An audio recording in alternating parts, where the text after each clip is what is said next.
donations to opponents, NFL fans show one of best sides of sporting world. There's some goodwill left in the world, after all. It's easy to doubt that these days, what with the never-ending political vitriol, the increasing polarization of the country and just general ugliness that's out there. And then NFL fans come along to restore your faith in humanity. Minnesota Vikings fans had donated more than $180,000 to New Orleans Saints punter Thomas Morstead's charity as of Thursday afternoon. Why?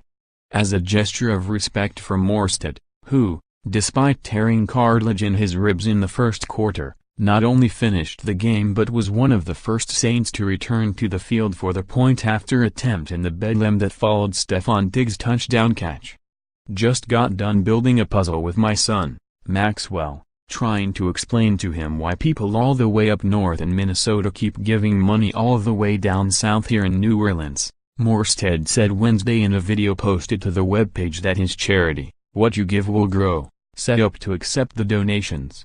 The more I tried to explain, the more he seemed perplexed and confused, Morstead continued. And it made me realize how remarkable it is that people are doing this. More, USA Today Sports NFL Championship Game Playoff picks more, Case Keenum and Nick Foles, a tale of two QBs reunited as Vikings, Eagles set to clash. The best part is, the Vikings fans aren't alone. Random acts of kindness are happening throughout the NFL.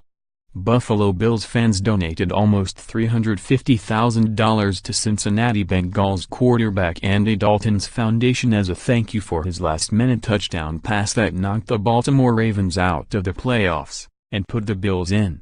Many of the donations were in $17 increments, a nod to Buffalo's agonizing playoff drought that Dalton had brought to an end. When the Jacksonville Jaguars beat the Pittsburgh Steelers last weekend, Bengals fans donated more than $5,000 to Blake Bortles' charity. The Steelers, for those not well versed in AFC North blood feuds, are the Bengals' most loathsome rival. And who can forget J.J. Watt's epic fundraiser after Hurricane Harvey?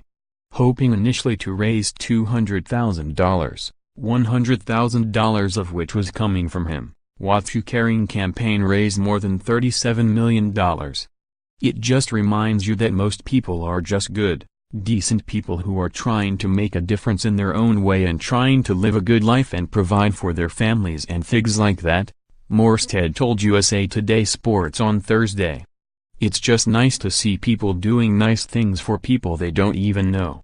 Morstead was still in pain, literally and figuratively, when he got a call from the executive director of his foundation Monday telling him they were seeing an uptick in donations.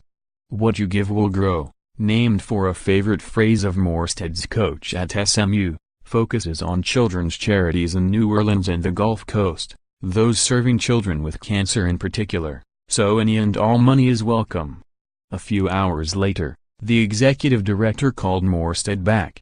The money was still coming in, and it was coming from people in Minnesota, of all places.